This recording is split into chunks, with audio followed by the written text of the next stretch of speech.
December నెల ప్రారంభమైంది. కొత్త నెల ప్రారంభమైన క్రమంలో కొన్ని ఆర్థికపరమైన విషయాల్లో మార్పులు వచ్చాయి. గత 3 నెలల నుంచి ఎల్పీజీ గ్యాస్ సిలిండర్ ధరలను పెంచుతూ వస్తున్న చమురు సంస్థలు ఈ నెల సైతం ధరలు షాకిచ్చాయి.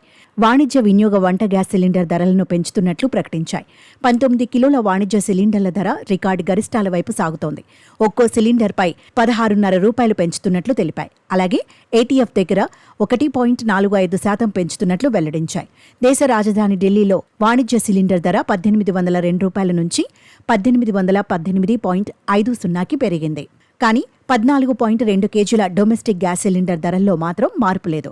చమురు కంపెనీలు వీటి ధరలను పెంచలేదు. చివరగా జూలైలో డొమెస్టిక్ గ్యాస్ సిలిండర్ ధరలు పెరిగాయి. దీంతో ఆగస్టు తర్వాత అప్పటి నుంచి ఇప్పటి వరకు వీటి ధరల్లో మాత్రం మార్పు చేయలేదు.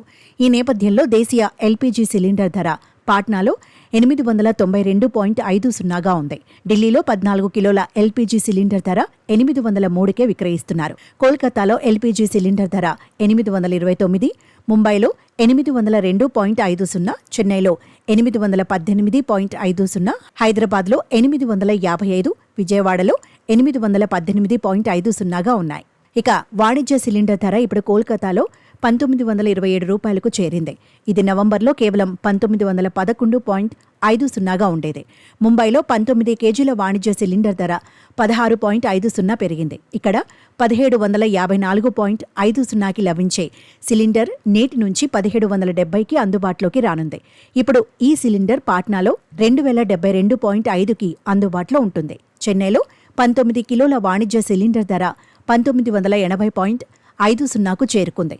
ఇక తెలుగు రాష్ట్రాల్లోని విజయవాడలో 19 కేజీల వాణిజ్య సిలిండర్ రేటు 61 రూపాయలు పెరిగి 1962కు చేరింది. హైదరాబాద్లో 19 కిలోల వాణిజ్య సిలిండర్ ధర 61 రూపాయలు పెరిగి 2028కి చేరింది.